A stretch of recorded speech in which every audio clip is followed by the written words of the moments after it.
ఓం మహాగణాధిపతయే నమః. ఓం గురుభ్యో నమః. ఓం శ్రీమాత్రే నమః.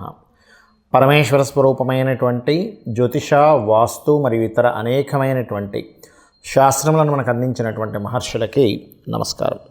హయగ్రీవ హయగ్రీవ హయగ్రీవేతి యో వదేత్ తస్య నిస్సరతే వాణి జహ్నుకన్యా ప్రవాహవత్. అరుణాం కరుణాతరంగితాక్షీం ధృతపాశాంకుశపుష్పబాణచాపాం అనిమాదిభిరావృతాం మయూకైః అహమిత్యేవ విభావయే భవానీం. శ్రీమాత్రే నమః.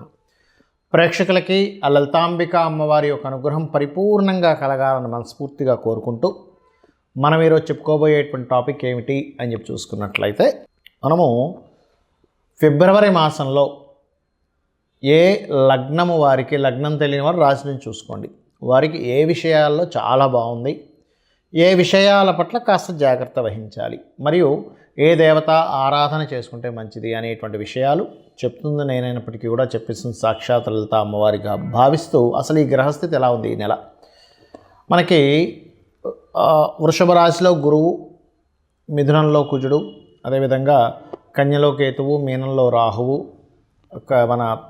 మన కుంభరాశిలో శని చంద్రులతో ఈ నెల ప్రారంభం అవుతుంది 1వ తేదీ నుంచి. మకర రాశిలో రవి బుధుల యొక్క సంచారం జరుగుతుంది. శుక్రుడు కూడా మనకి మీన రాశిలో ఉన్నాడు. అయితే ఈ యొక్క గ్రహస్థితి ఏదైతే ఉంటుందో, అంటే మకరం నుంచి కుంభం నుంచి మీనంలోకి ఈ ప్రయాణాలు అనేవి షష్టగ్రహ కూటమి కోసం వెళ్తుంటాయి. ఈ గ్రహాలన్నీ కూడా ఈ యొక్క గ్రహస్థితి ముఖ్యంగా ఏ లగ్నము వారికి ఎటువంటి మంచి ఫలితాలు ఇస్తుంది, ఏ జాగ్రత్తలు, ఏ దేవతారాధన అనేటువంటి మనం ఇప్పుడు తెలుసుకుందాం. మేషలగ్నము, మేషరాశి, మేషం వారికి కనుక చూసుకున్నట్లయితే ఇక్కడ లగ్నాధిపతి అయినటువంటి కుజుడు 3వ స్థానంలో ఉన్నాడు. ఈ 3వ స్థానంలో ఉంటూ 4లోకి వెళ్ళి మళ్ళీ 3వ స్థానంలో ఉంటూ మళ్ళీ 4లోకి వెళ్ళడం ఇది జరుగుతుంది. కావున మీకు ఉన్న ప్రదేశం నుంచి మార్పులు ఎక్కువగా జరుగుతూ ఉంటాయి. విద్యార్థులకి కొంత స్ట్రెస్ ఉంటుంది. రియల్ ఎస్టేట్ రంగాల్లో ఉండేటువంటి వారు, ఈ యొక్క వ్యవసాయ రంగాల్లో ఉండేటువంటి వారికి కొంత స్ట్రెస్, అమ్మకాలు కొనుగోలు కూడా జరుగుతాయి. ఇక్కడ ధనపరమైనటువంటి విషయాల్లో కనుక చూసుకుంటే గురువు స్ట్రైట్ అయి ఉంటాడు ఈ నెలలో మీకు. కాబట్టి ఫైనాన్షియల్గా మంచి గ్రోత్ అనేటువంటిది ఉంది, అందులో ఎటువంటి సందేహం లేదు. కాకపోతే వ్యాపారం సంబంధించినటువంటి విషయంలో, ఇంపోర్ట్ ఎక్స్పోర్ట్ వ్యాపారాల్లోని విదేశీ సంబంధించిన ధనయోగం అనేటువంటిది చాలా బలంగా చూపిస్తుంది. ఈ నెలలో మనకి 12వ తేదీ బుధుడు కుంభంలోకి, తర్వాత 13వ తేదీ రవి మారడం అనేటువంటిది జరుగుతుంది.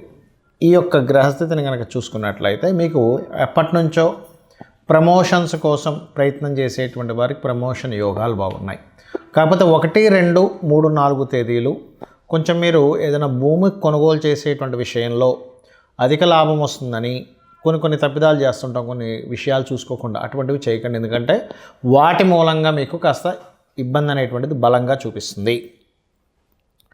అలాగే మరొక విషయం, ఇక్కడ 6వ స్థానంలో కేతు ఉన్నందుకు గమనించుకున్నట్లయితే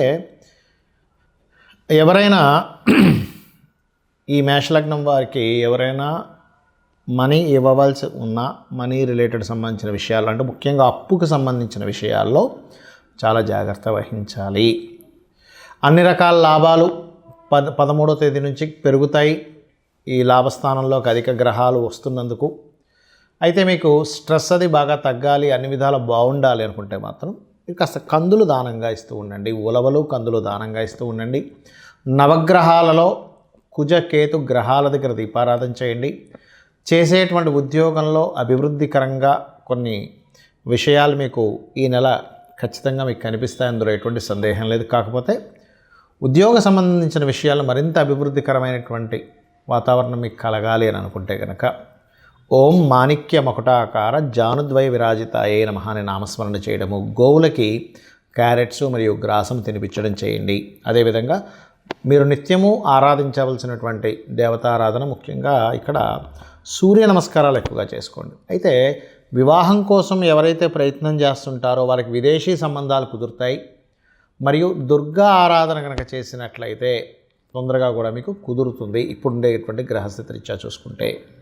చాలామందికి ఎన్నో రెమెడీస్ చేస్తుంటారు.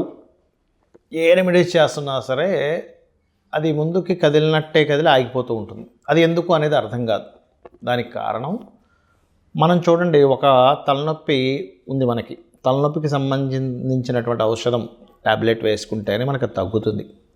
కడుపు నొప్పికి ఒకటి, తలనొప్పికి ఒకటి, లేనట్లయితే అజీర్ణ వ్యాధి అయితే ఒకటి, జ్వరానికి అయితే ఒకటి, ఇంకో దానికి మనకి వైటమిన్స్ సంబంధించినవి ఎలా అయితే వేరువేరుగా ఉంటాయో, మొట్టమొదటిగా మనకున్న సమస్యని తీర్చడానికి ఏ గ్రహానికి చేసుకోవాలి, ఏ దేవతారాధన చేసుకోవాలని ముఖ్యంగా తెలుసుకోవాలి.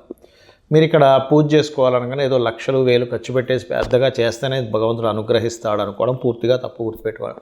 మీరు ఇంట్లో చిన్నగా ఒక చిన్న గణపతి బొమ్మ పెట్టుకున్న, అమ్మవారిది ఏదైనా చిన్నది మీరు ఒక పటం పెట్టుకొని కూడా మీరు గనక భక్తి శ్రద్ధలతో ఎటువంటి ఫలాపేక్ష రహితంగా, అంటే ఎటువంటి ఫలము ఆశించకుండా గనక భగవంతుడికి మీరు గనక చేయగలిగితే దానికి మించినటువంటిది మరొకటి లేదు. గుర్తుపెట్టుకోండి.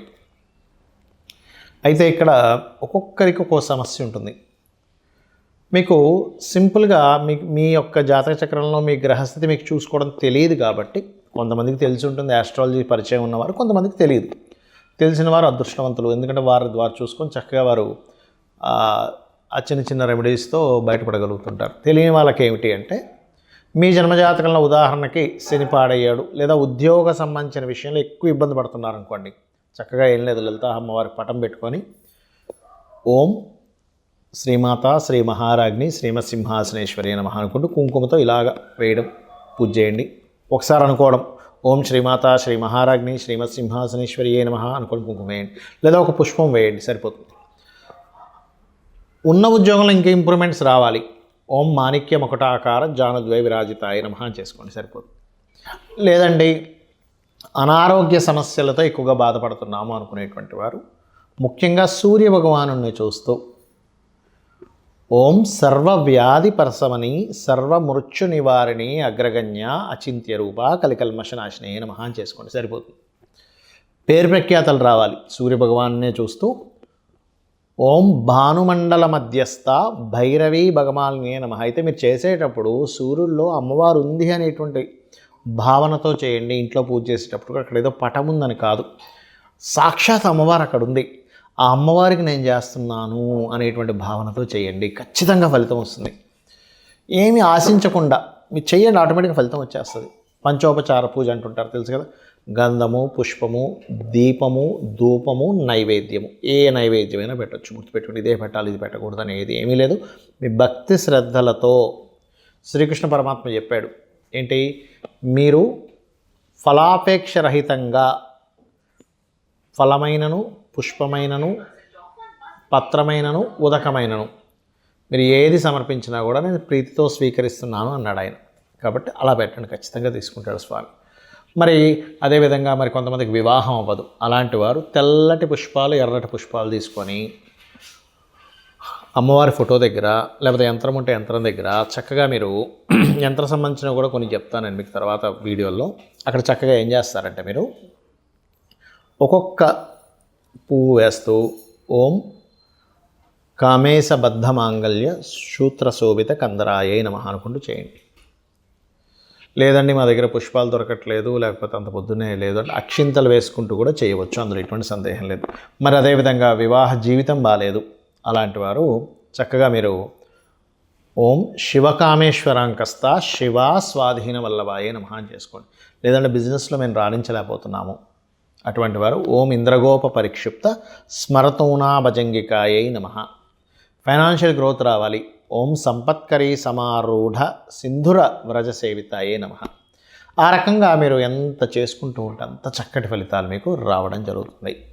అలాగే మరి కొంతమందికి అప్పులు ఎక్కువగా ఉంటాయి, వాళ్ళ రేపు అప్పుల బాధలు చాలామంది పడుతున్నారు. ఓం అపర్ణాయే నమః అని చక్కగా బిల్వ దళాలు కనుక మీ దగ్గర ఉంటే ఒక్కొక్క బిల్వ దళంతో అమ్మవారి దగ్గర పెడుతూ ఒక పుష్పము బిల్వదళం కలిపి చేయండి. ఖచ్చితంగా మీరు అప్పుల బాధల నుంచి బయటపడతారు. అయితే ఇక్కడ ఏంటంటే చాలామంది ఈ గోచార ఫలితాలు అనేటువంటివి కొంత పర్సెంట్ పనిచేస్తుంది, కానీ మీ జన్మజాతకంలో ఉండేటువంటి గ్రహాల యొక్క స్థితి ఎలా ఉంది అనేటువంటి చాలా ముఖ్యమైనటువంటి అంశం. గ్రహస్థితి బాగుందనుకోండి, ఆటోమేటిక్గా మీకు గోచారంలో ఏ గ్రహం ఎక్కడికి వచ్చినా సరే మీరేమి చింతించాల్సిన అవసరం ఉండదు, గుర్తుపెట్టుకోండి. కాబట్టి గ్రహస్థితి మీ జన్మజాతకంలో ఏ దశ నడుస్తుంది, ఏ అంతర్దశ నడుస్తుంది, ఏ యోగం ఉంది చాలా ఇంపార్టెంట్. అంతేగాని ఏలినాటి శని వచ్చేసిందని భయపడిపోవడం, అమ్మో కాలసర్పదోషం ఉందని భయపడిపోవడం ఇవేమీ అక్కర్లేదు. ఇంకా అన్నిటికంటే ముఖ్యంగా చెప్తాను, మీకు ఏ గ్రహస్థితి ఉన్నా ఎలా ఉన్నా అమ్మవారిని నమ్ముకొని అమ్మ నువ్వు ఉన్నావు నాకు చాలా ధైర్యం, నా పని నేను ధర్మంగా చేసుకుంటూ వెళ్తూ ఉన్నాను అనుకునేటువంటి వారికి అమ్మవారి రక్ష 100% ఉంటుంది. ఏమీ భయపడాల్సిన పని లేదు. శ్రీమాత్రే నమః.